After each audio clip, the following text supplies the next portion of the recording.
साथीहरु यो मेरो नयाँ च्यानल हो। यो च्यानलमा तपाईहरुले मोबाइल सम्बन्धीको सफ्टवेयर हार्डवेयर भिडियोहरु पाउनुहुनेछ।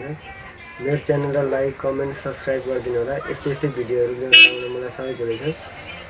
भिडियो सुरु गर्नुभन्दा अगाडि यति नै जानकारी दिन चाहन्छु।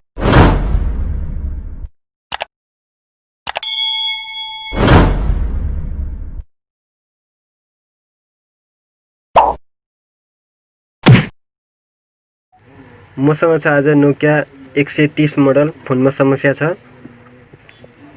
अन गर्दाखेरि डिस्प्लेमा नआउने, यसमा एलसीडी मा नआउने।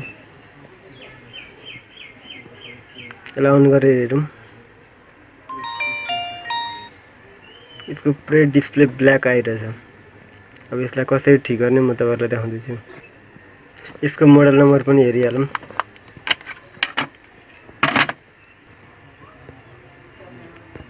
Model ta1017।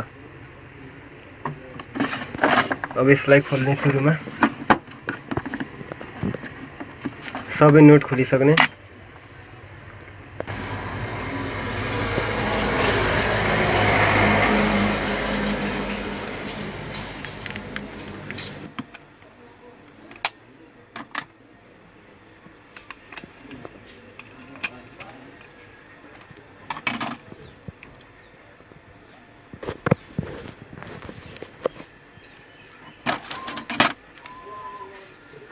अब यसमा ब्याट्री हालेर हेर्ने यसको डिस्प्लेमा आउँछ कि आउँदैन।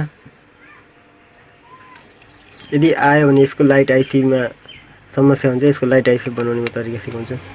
यसको डिस्प्लेमा आइराछ, अक्षर देखाइराछ। अब यसको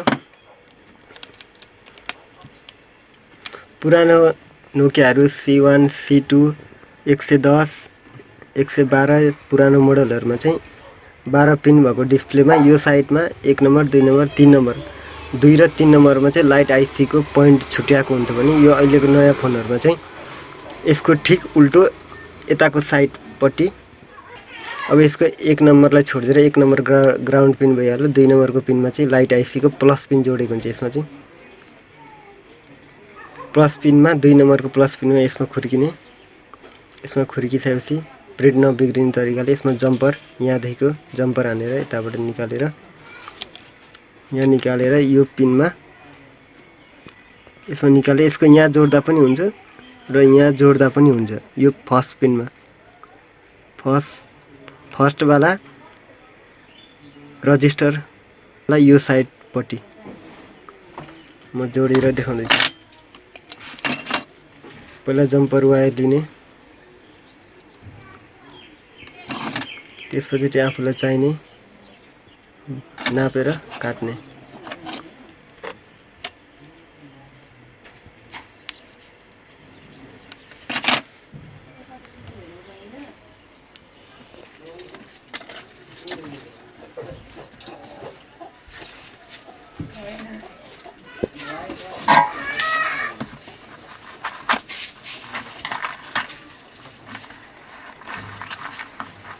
यसको दुवै साइडमा काटेको साइडमा जम्पर वायरले यसलाई ठीक गर्ने। अघि देखाएको फर्स्ट पिन यो फर्स्ट वाला क्यापेसिटरमा जोडिदिने। जोडिसकेपछि यो साइडबाट यो वाला कीपैडको लाइट को साइडको प्वालबाट छिराएर निकाल्ने।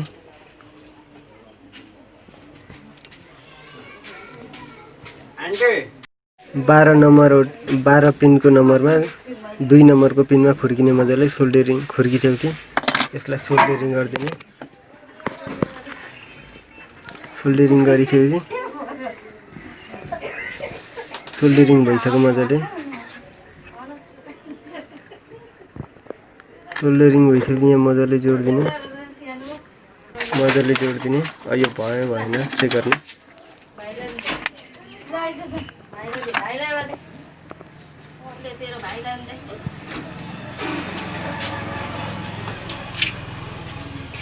एकदम सक्सेसफुल तरिकाले भइरहेछ। भयो।